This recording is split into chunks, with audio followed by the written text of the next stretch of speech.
Jaya Radha Madhava Kunja Bihari.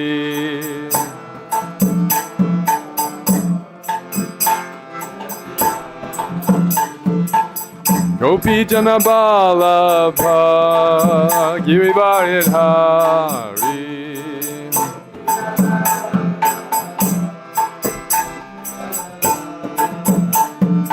Gopi Jana Vallabha Girivaridhari.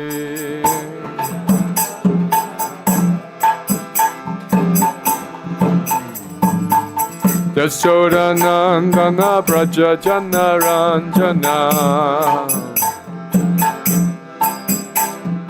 Yashoda Nandana Braja Jana Ranjana. Jamuna Tira Vanachari. Jamuna Tira Vanachari. Jaya Radha Madhava Kunja Bihari.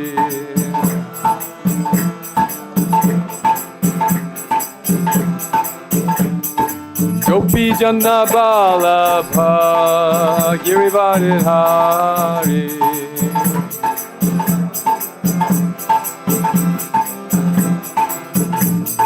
Yashoda Nandana Braja Jana Ranjana. Yashoda Nandana Braja Jana Ranjana. Jamuna Tira Vanachari.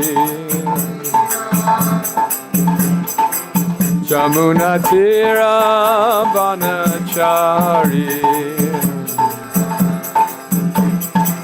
Jaya Radha Madhava Kunja Bihari.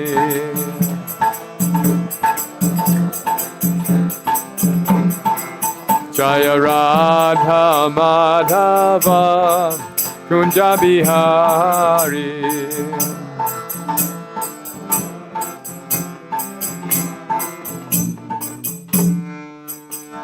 Gaur Premanandi. Hari Hari Bo. Hare Kṛṣṇa. Good evening. Thank you for coming. My name is Kalakantha Das. I'm visiting from Florida, USA. And this is our English Bhagavad Gita class for this evening. That's all right with everyone? I'm an ignorant American and can only speak English. So, thank you very much. I was fortunate to be here in 1975 when Srila Prabhupada opened the temple. And now 50 years later, coming and seeing it is always wonderful, amazing. How many of you are guests here and how many stay in Vrindavan? How many are guests? Visitors? Okay, welcome, thank you. And the rest, your residents here in Vrindavan? Very good. So tonight we'll read Bhagavad Gita chapter 9, verse 32.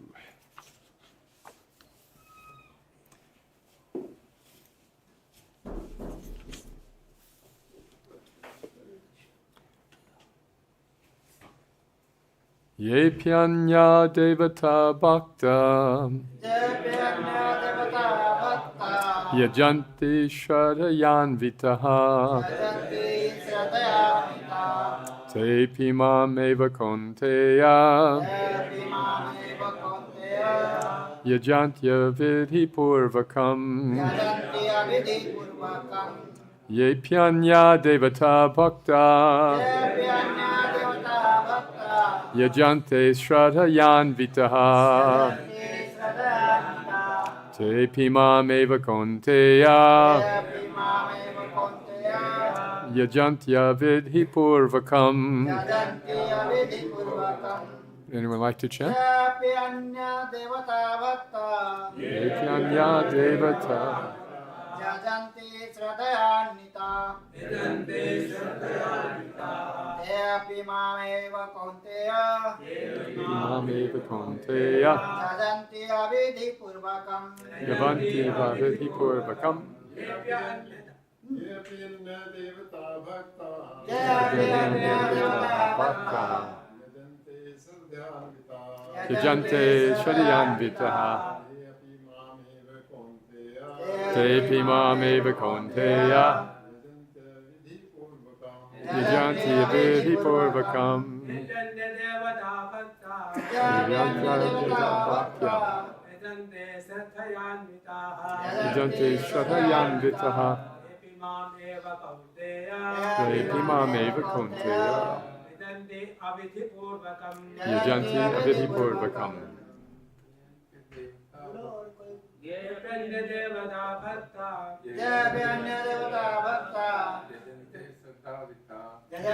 śraddhayānvitāḥ mameva kaunteya yajanti avidhi-pūrvakam. Anyone else? anya-devatā-bhaktā yajante śraddhayānvitāḥ anya-devatā-bhaktā kaunteya yajanti avidhi-pūrvakam anya-devatā-bhaktā yajanti śraddhayānvitāḥ mameva kaunteya yajanti avidhi-pūrvakam.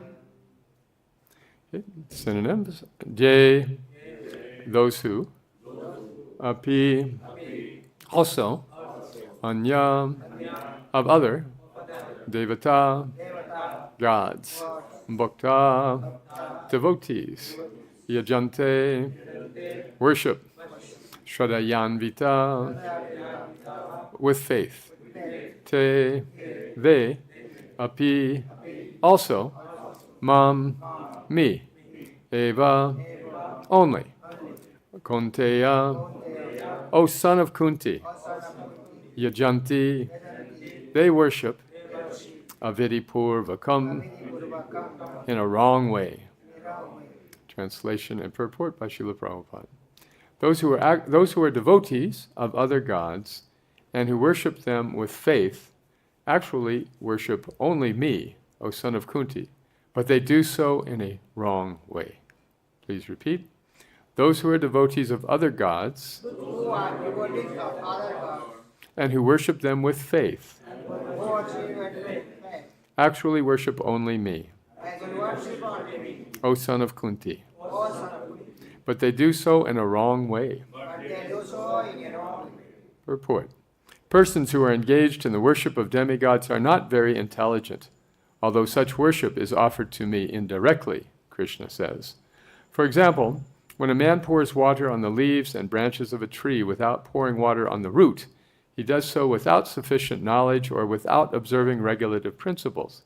Similarly, the process of rendering service to different parts of the body is to supply food to the stomach. The demigods are, so to speak, different officers and directors in the government of the Supreme Lord. One has to follow the laws made by the government, not by the officers or directors. Similarly, everyone is to offer his worship to the Supreme Lord only. That will automatically satisfy the different officers and directors of the Lord. The officers and directors are engaged as representatives of the government, and to offer some bribe to the officers and directors is illegal. This is stated here as avidhi-pūrvakam. In other words, Kṛṣṇa does not approve the unnecessary worship of the demigods. anya-devatā-bhaktā yajanti śraddhayānvitāḥ te mameva kaunteya yajanti avidhi-pūrvakam.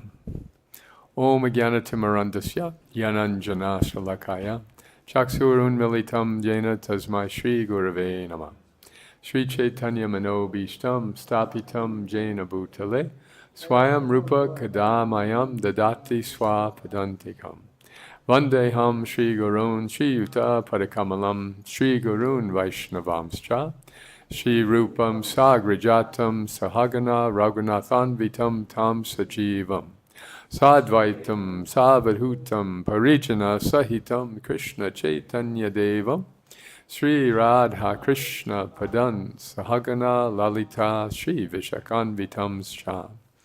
Hey Krishna Karuna Sindhu Dinabandhu Jagatpate Gopesha Gopika Kanta Radha Kanta Namostute Tapta Kanchana Gaurange Radhe Vrindavaneshwari Vrishabhanu Sute Devi Pranamami Hari Priye Vanshakalpa Tarubhyascha Kripa Sindhubhya Evacha Patitanam Pavanebhyo Vaishnavebhyo Namo Namah. Shri Krishna Chaitanya Prabhu Nityananda Shri Advaita Gadadhar Shivas Adigaur Bhakta-vrinda. Hare Krishna Krishna Krishna Hare Hare Hare Rama Rama Rama Hare Hare. We remember in chapter 2 of Bhagavad Gita how Arjuna had expressed so much confusion and finally surrendered to Krishna. He said, Shishyasteham sadimam tvam prapanam. Now please instruct me. So the relationship changed from friends to student and teacher. So at that point, Krishna began correcting Arjuna for his misunderstandings. First of all, he was thinking that he would kill the warriors on the other side. Krishna said, no, you cannot kill them because they are the eternal souls. You may kill their bodies, but you cannot kill their eternal souls. Nothing can kill the eternal soul. Cannot be moistened by water, nor withered by the wind, nor burned by fire. Nothing can destroy the imperishable, immortal soul. So that's his first response. Then his second response is, look, you are a Kshatriya. You are a warrior. This is your nature. This is your duty. You may avoid fighting for one reason or another, but your nature is such that you will be fighting nonetheless. And then he goes on to appeal to Arjuna's honor as a Kshatriya. What will people think of you if you walk away from this battle? They'll consider you a coward. They won't understand your sensitivity to the situation. They'll just think you were afraid. And for one who has been honored, dishonor is worse than death. Then the next section, the next topic which Krishna raises, is in response to Arjuna's admonitions or as concerns expressed that he would be violating Vedic principles by engaging in this fight. He would be causing the deaths of so many husbands and fathers, so there'd be widows and unprotected women. And this would create havoc in society. This is against the Vedic injunctions. Who would be there to offer pinda to the forefathers if all of these men are killed? So all of these traditions will be lost, and our heritage will be lost, and the Vedic culture will be lost. These are some of Arjuna's arguments. So Krishna responds to this in such an interesting way. Excuse me, he speaks in a way which is rarely cited when we're talking about Bhagavad Gita, his spiritual life. And the purposes of the Vedas can be immediately understood by one who knows the real reason behind them. Just as all of the purposes of a well, drinking water, washing, bathing, all of those purposes can be filled by the huge lake. So the actual purpose of the Vedas takes care of the intricacies of the Vedas. So what are those intricacies? They are designed to appeal to people at all different levels of spiritual life. For me, being raised a Christian, this is one of the most interesting things and appealing things about the Bhagavad Gita, that it's ecumenical, which means very broad-minded. It means it is got something for everyone, no matter where they are on the continuum of spiritual life. So in these verses here in chapter 9, Krishna is condemning the worship, or criticizing, I should say, the worship of the demigods. He's saying that people who worship the demigods have very materialistic motivations. They are not selfless in their devotion. They want to return. In several previous verses and in subsequent verses, he says this is less intelligent. However, in this verse, he's saying even if one is doing this worship for the wrong reasons, avidhi-pūrvakam, they are still going to benefit because they're developing some faith. And although their faith is misplaced, avidhi-pūrvakam, still they will come closer to me because their faith is actually meant for me. Srila Prabhupada gives these very interesting examples that if you want to water a tree, try to water all the leaves and branches, that will not do the job. But the same amount of water put on the root will arouse and nourish the tree. Food cannot be enjoyed by any other part of the body but the stomach. So all the parts of the body have to cooperate, and then all of them are nourished from within. And this nice example, I'm sure you've never heard of this in India, right? But the officers and directors in a government, the bureaucrats in a government, do not actually hold the power of the government. The government is of a greater magnitude, but the officer, the representative, is supposed to cooperate with the whole. And Prabhupada gives this nice example of bribing. If you bribe an officer of the government, that's illegal. And as I say, this never happens in India, correct? Never.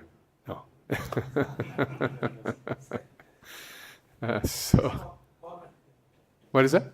In India it is common, everywhere it is there. Really? That's shocking. I've never heard that before. So this is like demigod worship. It is offering a bribe to a lower officer, when in fact, if everything is done legally, that energy, that money should go to the top government official. So in the same way, when there's worship of the demigods, it has been instigated or inspired by some kind of material desire. Now, when we hear these things, it sometimes seems sectarian. Hinduism is known as a very, is popularly known in the West as polytheistic. It's polytheistic religion. There are 33 million demigods, and to the Westerner, this is just some kind of mythology. And also it's said there are 1 billion Hindus in the world and 1 billion forms of Hinduism. People have their own application of these Vedic texts. So what we learn from Bhagavad Gita as it is that this tradition is entirely monotheistic. There is only one Supreme Lord, and all others are his agents. Ekala Ishwara Kṛṣṇa Arasabhyabhrit. There's only one person who is setting the tune, and that is Kṛṣṇa. All others are his servants. So these demigods are big servants. They're like Vayu controls the wind, and Indra controls the rain. Varuna controls the oceans. All of these demigods have big, responsible positions in the government. However, they're all working under the agency of the Supreme Lord. So people who worship the demigods do so because they want some kind of return. And Kṛṣṇa could very easily say here in a verse like this is terrible, you shouldn't do this is low class, this is materialistic. He doesn't say any of these things. He says, they're misguided, but their faith is actually meant for me alone. I mean, you see how nice that is? He doesn't condemn. He encourages, he recognizes, he appreciates. That's the ecumenical quality of Bhagavad Gita that makes it so sweet. You know, in chapter 6, for example, he talks about the yoga system. And he's advising Arjuna, well, how about trying this? And Arjuna says, well, it's too hard. And then Kṛṣṇa says, well, then of all yogis, one who has devotion for me is best.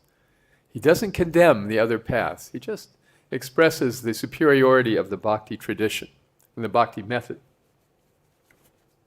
Excuse me, Srila Prabhupada gave the example of scratching your nose. He says you can scratch your nose like this, or you can reach around and scratch like this.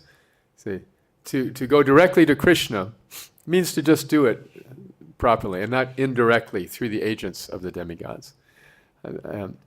Can anyone think of another place in Bhagavad Gita where Kṛṣṇa is very ecumenical, where he acknowledges several stages on the continuum of spiritual life? What is that? 12th chapter, yes, chapter 12. Yes, it's beautiful. In the beginning of the 12th chapter, Arjuna asks Kṛṣṇa, some people meditate on Brahman, the impersonal feature of the Absolute, whereas others worship you directly. Which is better?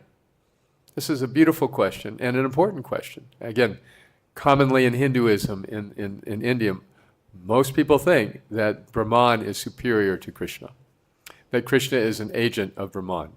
Even though Kṛṣṇa says that people who think that are mistaken, and they're use a strong word, they're mudhas, they're fools. But Arjuna asks, please tell me these two relative approaches to worship. And Kṛṣṇa says very clearly that both paths are legitimate. It's just that one is difficult. Klesho diktaratas tesham. It's the hard way to approach the Supreme through Brahman. Why is that? Because there's no relationship. There's no relationship with Brahman and the soul. The general idea of Brahman meditation is that if you meditate on Brahman long enough, you will merge into Brahman. And this is how you achieve your full spirituality. So this is to become God, actually. So you become Brahman, and then you're one with Brahman, and then you achieve moksha. You've heard this, right? So just consider that in terms of a relationship. Hi, I want to get to know you, and then as soon as I get to know you well enough, I'm going to take your job. Okay. What kind of relationship is that? What kind of approach to that, to a relationship is that? My godbrother Giriraj Maharaj wrote a little poem. If to become God is your ambition, why should God help his own competition? At the same time, it's very appealing. People, look at the difference. Here, you follow this path and you become God. You follow this path and you become an eternal servant of God. So naturally people, I like to be God. I don't want to be a slave. And yet, when describing these two paths and answering Arjuna's question, Kṛṣṇa says, yes, both are reasonable, but it is much better or easier to worship me directly. Then he says, if you do worship me directly, I promise this reciprocation that I will pull you up from the ocean of birth and death. I will personally take you back to me. So therefore, it is just best to love me unconditionally and know that I will protect you. But if you can't do that, or you don't want to do that, what is next? What's another option? Yes, abhyasa yoga yuktena. Yes, follow the rules and regulations of bhakti yoga. Why? Because by that meditation, you will develop the desire to come to me. This is the beauty of, again, the ecumenical quality of Bhagavad Gita. You don't want to, if you don't love or you can't love Kṛṣṇa unconditionally, well then follow the rules and regulations. We do this every morning in our sadhana at the temple. We bow down. There's some cushions over there if you like. Please help yourself be comfortable. Yeah, please be comfortable. So, all right, you're doing sadhana the hard way. So we do sadhana, we bow down, we go to kirtan. One devotee, a disciple, asked Srila Prabhupada, what if we don't feel like bowing down? He said, bow down anyway, and then you will feel like it. So this is sadhana bhakti. It's practice. We're acting as if we loved Kṛṣṇa. Whether we're feeling it or not, we're still acting it. There's a saying in English, you fake it until you make it. Okay, and that's in essence sadhana. And yet, there's a couple of things about that to know. First, just because we're faking it, we don't want to think that we've made it.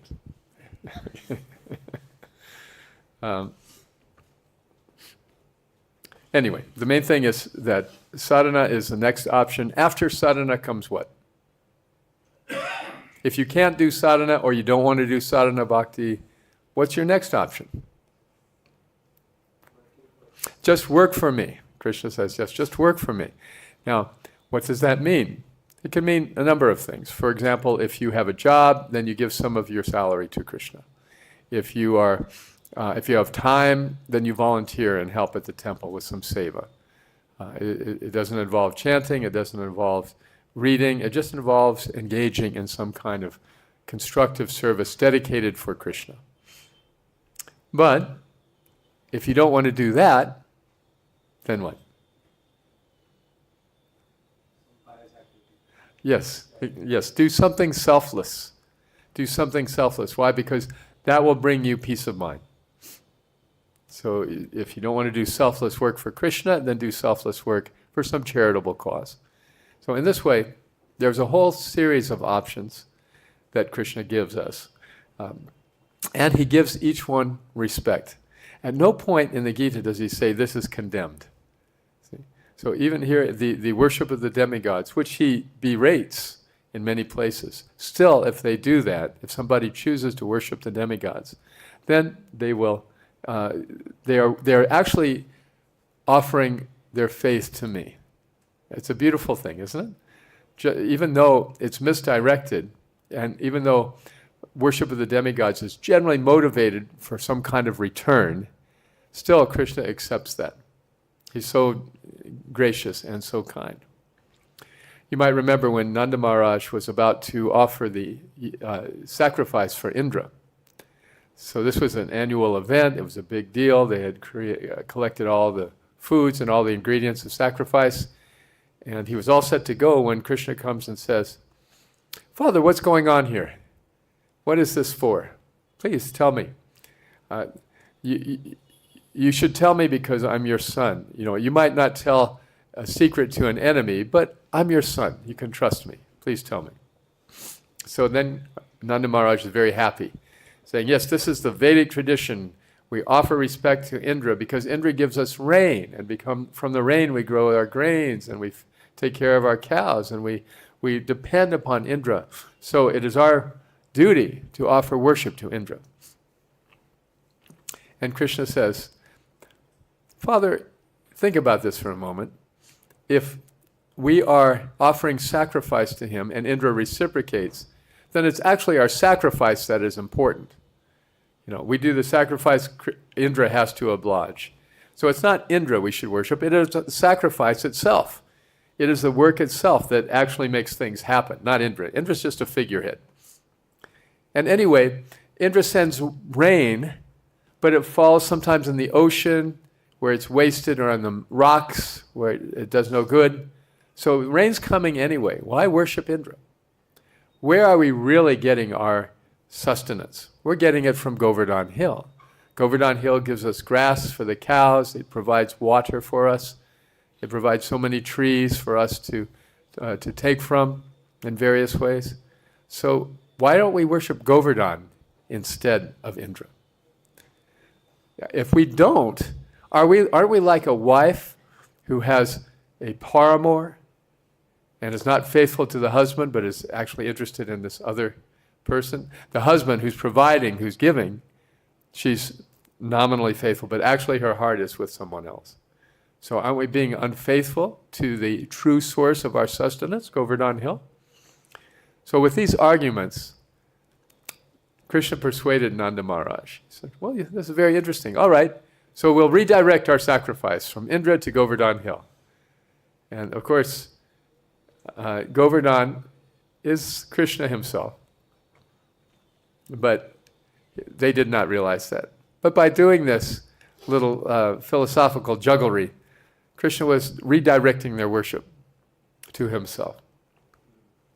He was, when they offered all of this prasadam to Govardhan Hill, Govardhan manifested his personality and began eating these huge pots of sabji and rice and saying, what did he say? Hanior, give me more. And Kṛṣṇa himself went and offered dandavats to Govardhan, although he was essentially prostrating to himself, you know. So, Kṛṣṇa showed us with this pastime how the worship of demigods is misdirected. And through this sleight of hand, he got his father and his family to worship Govardhan instead. Then, of course, Indra was furious. Because this relationship exists, it is like bribery. Indra is not the supreme controller. Indra is deputed and empowered by Kṛṣṇa. And so if Kṛṣṇa has some other direction for him to go in, then why should he be upset? See, this is his boss saying, well, instead of Indra sacrifice, we're going to worship Govardhan. I'm the boss, we're going to do that. But then what happened, of course, Indra was insulted because he was expecting this sacrifice from the cowherd. This is the difficulty with the worship of demigods, that it is a two-way kind of cheating. That the demigods are supposed to give some benediction, and then they're collecting something which was actually meant for Kṛṣṇa. So this is why bhakti is the expedient path. Just go directly to Kṛṣṇa. If Kṛṣṇa is satisfied, all the demigods are satisfied. Yeah, he says, aham adirhi devanam. I am the source of all the demigods. So how could they really object? The difficulty is, in this case, that Kṛṣṇa was covered by his, or rather Indra was covered by his yoga maya, Krishna's yoga maya potency. Kṛṣṇa wants to experience relationships. He wants to have friends. He wants to have parents. He's not looking he's not lonely. He's not an orphan. He has all varieties of relationships, but this is possible only because the maya, the illusory energy, covers the devotees. It covers the devotees so they don't recognize Krishna's supremacy. And it covers the non-devotees for the same reason. So they won't recognize Krishna's supremacy. Either way, the illusion is coming from Krishna's illusory energy. Just like an electrician can take power and make it heat a room or cool a room. The expert electrician knows how to manipulate both ways. So similarly, Krishna's illusory energy can be Mahamaya or Yogamaya.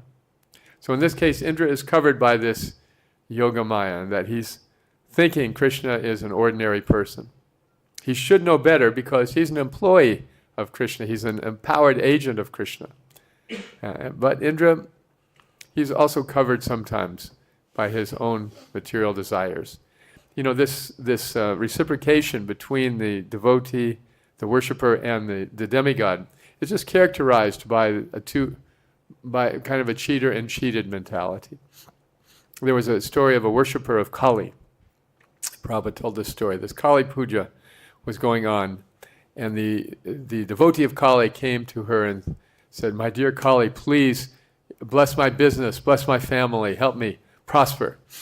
And Kali says to him, "All right, so you bring me a goat."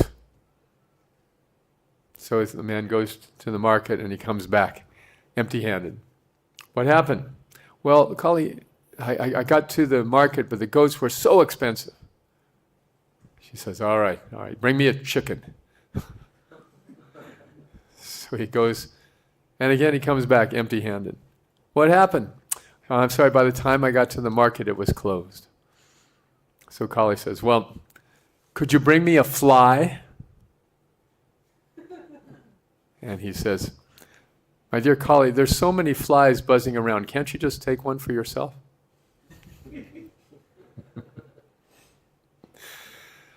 There's no real devotion in this relationship, is there? Let me give the least and get the most. This is one reason why the Sudama pastime in Srimad Bhagavatam is so popular. Because Sudama just gave some chipped rice, and even that he gave reluctantly. But he got in return this huge palace, what they call an ROI. You familiar? You know what that means? ROI means return on investment. So for just a tiny little investment, he got all this opulence. So in this way, people are all angling, what is the least I can do to get the most return? So the difference, just see the difference between this materially motivated religious practice and the consciousness of a devotee. Hare Krishna Purva Prabhu. The devotee is thinking, how much can I do for Kṛṣṇa? How much can I give for Kṛṣṇa? How could I do more? And even Sudama, when he went to see Kṛṣṇa, he wanted to take at least something, so he had this meager gift. but he forgot to give it to him. In fact, he was ashamed to even show it. Excuse me. I'm allergic to this materially motivated religion. So, or maybe the Karagals, I don't know. Anyway, when Sudama reluctantly gave this rice, actually Kṛṣṇa had to snatch it from him. He forgot all about his purpose. He was coming, his wife had sent him on an errand to go and ask charity from Kṛṣṇa. Sudama took it as an excuse. Now I can go see Kṛṣṇa. But he forgot. And if you're a husband, you know this is a big, big mistake. If your wife sends you out on an errand and you don't get it done, as soon as you realize that, you better turn around and go back.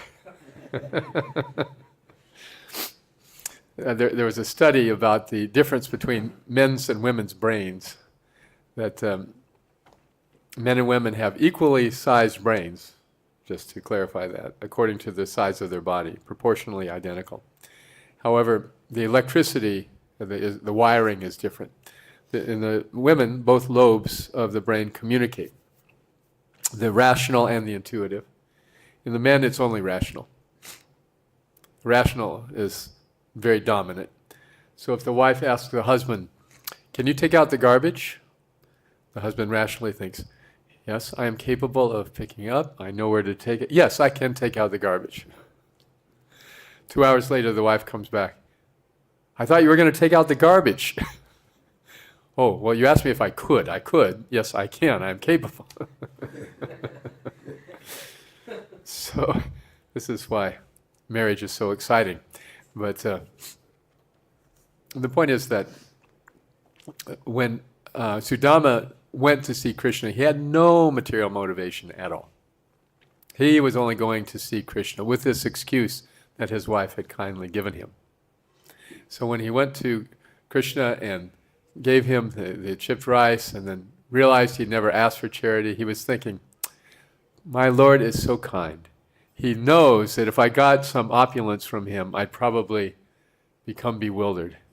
I'd become a materialist. And so out of his compassion for me, he's kindly not given me anything at all."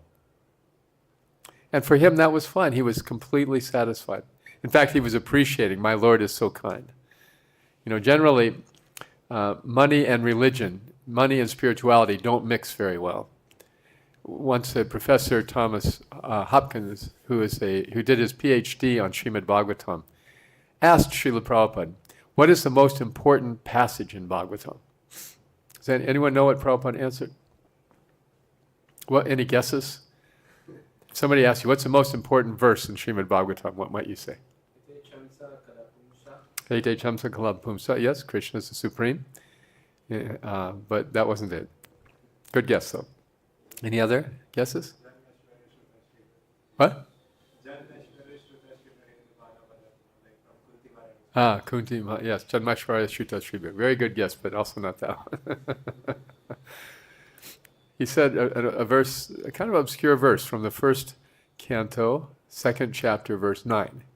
Dharmasya hyapavargasya narto utai upakalpate. Nartasya dharmakantasya kamalobhaya hi smrita. This means that spiritual life should never be performed for economic gain. And if in the course of your spiritual practice you get economic gain, never use it for sense gratification. So this he considered, this is the verse that came to mind when he was asked. Actually, that verse and many others after it, most important portion of the Bhagavatam, very instructive answers by Sutta Goswami. But the point is that if we get money, it may interfere with our spiritual life. It may not if we know how to use it for Kṛṣṇa, but it might. Therefore, later in Bhagavatam, Kṛṣṇa explains that if somebody approaches me sincerely, my first installment of mercy is what? He takes away the money. Yes, I take away his money specifically. Harishe tad dhanam shanai. I take away his dana, his wealth. Why? Because that very, very efficiently breaks all material attachments.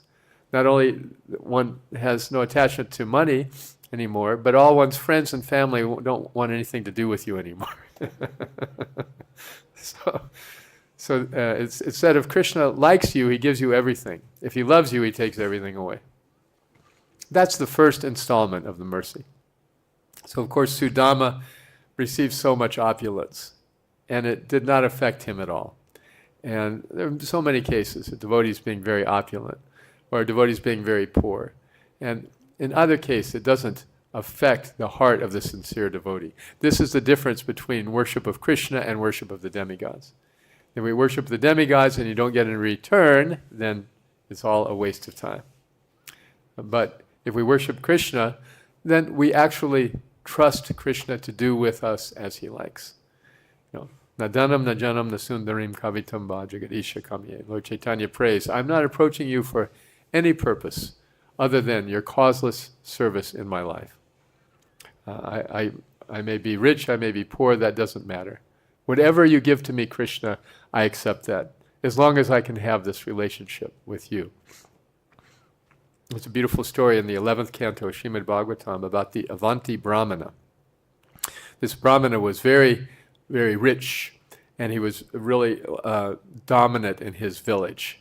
He lorded it over everybody. He was not only spiritually elevated, but the wealthiest man as well. And so somehow or other, through circumstances, he lost everything. He lost all his money, and then his family rejected him. And all the people that he had formerly lorded it over were now seeing him reduced to being a beggar. So they had, far from being compassionate, they were quite, they're almost amused. And they decided to harass him because of all the selfish things he had done to them. So they were getting back at him. He was begging, and if somebody put something in his pot, they would steal it. Or if he wasn't looking, they would urinate on him or spit on him. And this way they got a lot of joy seeing him in his misery.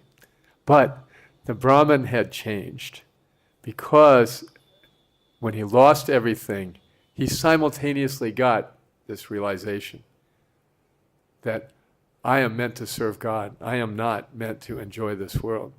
So people did not take it seriously because of his past, but even that didn't bother him, because he was so deeply realized by this revelation, so deeply affected. So then he asked himself, what is the cause of this suffering that I'm going through? I'm going through this misery, people are mistreating me. What is the cause of this suffering? It's not the people, it's not the stars, it's not the gods, it's not my karma. The only thing that's making me suffer right now is what? It's my mind. Yeah, it's the way I am processing what is coming my way. That very deep and powerful realization is a great lesson for us all, right? That we may or may not be experiencing material prosperity, success, but that doesn't matter anymore. That's up to Kṛṣṇa. Srila Prabhupada is the shining example. He got the order from his Guru Maharaj to preach Krishna consciousness in English.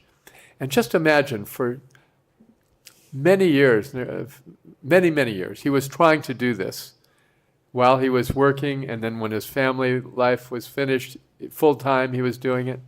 And after 20 plus years of endeavoring, he had one casual follower. And he had virtually no money. And with the last little bit of his money, he went to see a charitable religious man, Hanuman Prasad Podar. And he would spend his last paisa practically to get there, and ask him, would you help me print Śrīmad Bhagavatam? And this very pious man said yes. And he gave him sufficient funds to print the first volume. So in this way, Prabhupada risked everything, and he had nothing. He had no followers, no money, but he was always blissful. In fact, he said, you cannot understand how ecstatic I was living in Vrindavan. Externally, he was obscure, he was in poverty, But he was so ecstatic because he was translating and he was fulfilling his guru's order. So this is how the devotee finds joy in life. If we are able to fill our spiritual master's order, then we have everything that we need. And money may come or not come, that doesn't matter. So this is the difference between bhakti and the worship of the demigods. There is no material motivation. If we just have the order of our guru, that is what makes us joyful. So I'd like to end by telling you a little story since Apurva Prabhu is here. We were brahmacharis together 50 years ago. And as brahmacharis, all of us really hankered to have personal service for Srila Prabhupada. We thought, this is when you really experience Krishna consciousness, when you have Vapu Seva for your guru. And so we were in Chicago in 1975. Apurva Prabhu was cooking for Srila Prabhupada. And he kindly asked me, I was doing traveling book distribution, on the road all the time, and it was very blissful. But I was always thinking, well, but personal service, that's really, then I'll really experience Krishna consciousness. So Apurva Prabhu said, would you like to help me cook for Prabhupada? I said, yes, thank you. I don't know how to cook, but I'll be glad to help. And so he engaged me in making sandesh, which is entry-level cooking. All you have to do is knead the curd, on and on. So I did that for 15 minutes, half an hour, whatever. And then Purva kindly said, all right, would you like to offer the plate to Srila Prabhupada? And I thought, yes, personal service at last. So I said, yes, please. So he told me what to do. I went into Prabhupada's room, and there was Prabhupada sitting at the desk. He looked at me kind of like this. Said nothing. So I put the plate on his desk, paid obeisances as instructed, then I left the room, told to wait outside until you hear the bell ring. So then, after a while, I heard the bell ring indicating Prabhupada was finished. So then I went in the room, paid obeisances, and Prabhupada again looked at me, said nothing. So I took the plate, was leaving the room. I was thinking, all right, well, he didn't give me any personal instructions, but at least I got this Mahaprasad. So then I closed the door. As soon as I closed the door to Prabhupada's room, the door across the hall opened. It was Prabhupada's secretary, Brahmananda Swami, 140 kilos. He said, where is Prabhupada's plate? Took the whole thing. But I saw Prabhupada had taken some sandesh. So I thought, all right, well, my life is successful.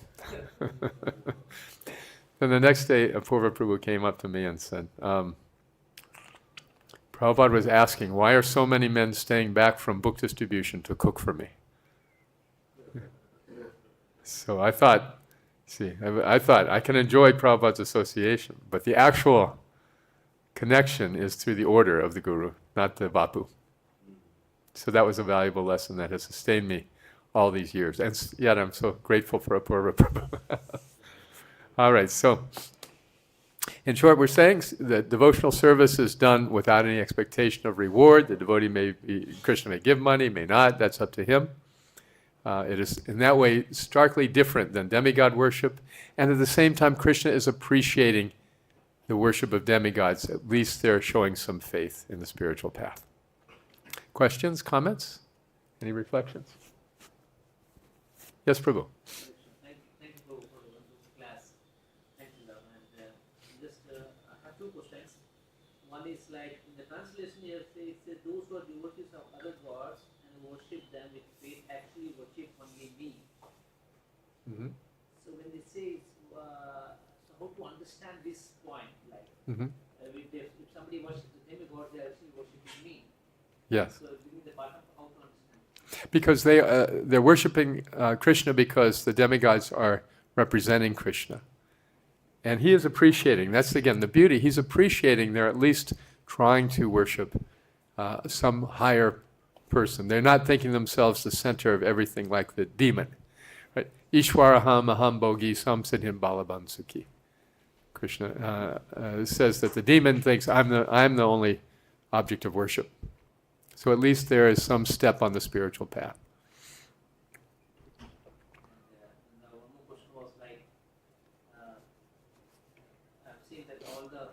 disciples, you were all very active and very dedicated and very sacrificial, like you leave the family and everything for Prabhupada's sake.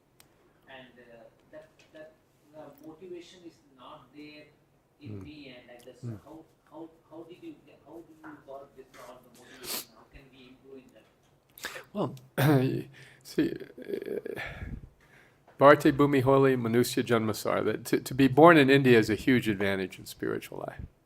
You don't have to do anything as drastic as we did. See, for many of us, we're born in families of meat eaters and irreligious people. Although my parents were very nice, but they just were ignorant. And I didn't want to have that ignorance, so I had to reject the family in order to take up Kṛṣna consciousness. But if your family is appreciative, then there's no need. Why do we need to reject? Rather, as Bhaktivinoda Thakur, who himself was a householder, said, yes, confirmed. He said, Manasa deha geha yokichu more. Kṛṣna, today my family, my house, everything, it's yours. I was thinking it's mine, now I know it's yours, and I'm just a caretaker. So it's beautiful if you can keep your family life and your Kṛṣna consciousness. There's no conflict. Bhaktivinoda Thakur, in fact, one devotee friend, a scholar about Bhaktivinoda, was telling me, at that time, all the Gaudiya Vaishnava Sampradaya was kept alive by the Babajis. So a serious devotee would become a Babaji, and Babajis are total renunciates, right? They don't even preach, they just live by themselves and chant. So his association, Jagannath Das Babaji, Gorkishore Das Babaji, so he came to the latter stages of his life, he went out, put on a Babaji dress, and then he went home and chanted Hare Krishna. So if we don't need to renounce the family, then there's just no need. Okay, we were very sinful, and we had to take more drastic steps, and nor were we qualified as you. We were inexperienced young boys and girls. Well, we had the benefit of Prabhupada's Sangha, and he instilled that faith, inspired that faith in us, and it was blissful. There was never, it was not difficult. It was just so sweet to follow Prabhupada and be part of this wonderful movement. So we made many mistakes. Our generation has made huge mistakes, but we somehow kept it going. And now younger men and women can build on what we started, just by the same method. In fact, you can know Prabhupada so much more than we did. Right? We had a few books, a few taped lectures, no biography. Most of us did not have much personal association with Prabhupada. So now you can learn so much about Prabhupada. He may be the best recorded, best documented religious leader in history. Just think of all the books and all the memories and all of the letters, and so much is there. So, yeah, you're in a better position than we were. So you can do much more. All right. Okay, is that right? Thank you. Any other reflections, questions? Yes. How to chant attentively? How to chant attentively? By being honest with Kṛṣna. That is, recognizing that we don't have to be perfect in order to chant attentively. And just sharing our heart and our mind with Kṛṣna as we chant. We're not thinking, oh, okay, well, Kṛṣna is not going to see this. I'm thinking about something else. I don't want Kṛṣna to see that. No, we have to say, Kṛṣna, here I am. I'm chanting and I'm thinking about something else. What a fool I am. I'm associating with you, but I'm thinking about cricket or whatever. Right?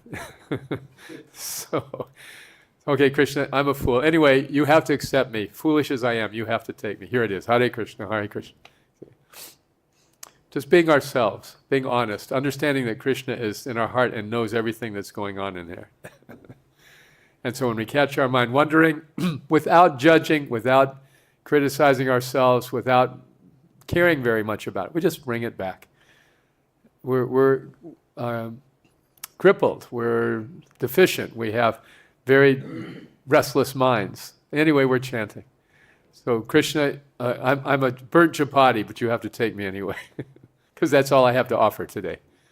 Okay, maybe tomorrow I'll be nice and fresh and nicely cooked, but today I'm all messed up. Anyway, here I am. You have to take me.